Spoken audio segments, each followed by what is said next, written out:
Hello friends, आप लोग कैसे हैं। उम्मीद करते हैं आप लोग ठीक होंगे, आप लोग हेल्दी होंगे। फिर से क्वेश्चन किया गया है कि एप्पल को फॉल्स फ्रूट क्यों कहा जाता है। तो एप्पल का जो फ्रूट होता है या कोई भी फ्रूट है, अगर हम फ्रूट के फॉर्मेशन को देखें कि ये फ्रूट का फॉर्मेशन कैसे होता है, कहाँ से होता है, तो उस बेस पर दो कैटेगरीज बनती हैं। एक तो ये कि जो फ्रूट्स होते हैं उनका फॉर्मेशन ओवरी से होता है, सिर्फ ओवरी से। ओवरी आप जानते हैं कि जो प्लांट में, फ्लावर में फीमेल रिप्रोडक्टिव पार्ट होता है। तो फीमेल रिप्रोडक्टिव पार्ट में जो पिस्टिल होता है, तो पिस्टिल का जो अपर पार्ट होता है वो स्टिग्मा कहलाता है, फिर उसके बाद स्टाइल कहलाता है, फिर उसके बाद ओवरी होता है।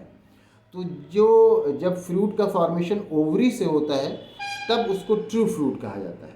लेकिन कई बार ये होता है कि कुछ फ्रूट ऐसे होते हैं कि जिनका फॉर्मेशन ओवरी के अलावा दूसरे पार्ट से भी होता है। तो जब ओवरी के अलावा किसी दूसरे पार्ट से भी होता है तब वो ट्रू फ्रूट नहीं कहलाते, वो फॉल्स फ्रूट कहलाते हैं। तो इसी तरह से हमने कहा कि फॉर्मेशन अगर देखते हैं उसका, तो दो कैटेगरीज बनती हैं। एक ट्रू फ्रूट, मतलब ये कि जिनका फॉर्मेशन ओवरी से हो रहा है, सिर्फ ओवरी से हो रहा है।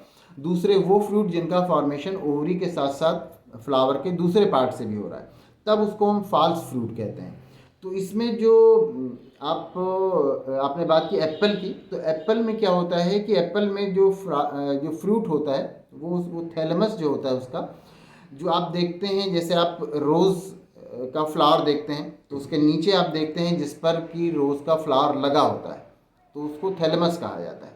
तो इसी तरह से एप्पल में भी होता है कि जिस तरह से वो जो थैलेमस है वो मेन उसके फॉर्मेशन में पार्टिसिपेट करता है। उसमें ओवरी भी होती है, लेकिन ओवरी के अलावा थैलेमस भी उसमें पार्टिसिपेट करता है, और वो बड़ा होकर के फिर वो एप्पल का फ्रूट बन जाता है। तो इसीलिए जो एप्पल का फ्रूट है वो फॉल्स फ्रूट कहलाता है, क्योंकि वो ओवरी के साथ साथ फ्लावर के दूसरे पार्ट से भी बन रहा है, इसलिए फॉल्स फ्रूट कहलाता है। जो फ्रूट सिर्फ ओवरी से बनते हैं वो ट्रू फ्रूट, जो ओवरी के साथ साथ दूसरे पार्ट से भी बने वो फॉल्स फ्रूट। तो इसीलिए एप्पल जो फ्रूट होता है उसको फॉल्स फ्रूट कहा जाता है। तो उम्मीद करते हैं आपको आपके क्वेश्चन का आंसर मिल गया होगा। अगर इसमें किसी तरह का कोई कन्फ्यूज़न है, कोई और क्वेश्चन है, तो आप पूछ सकते हैं।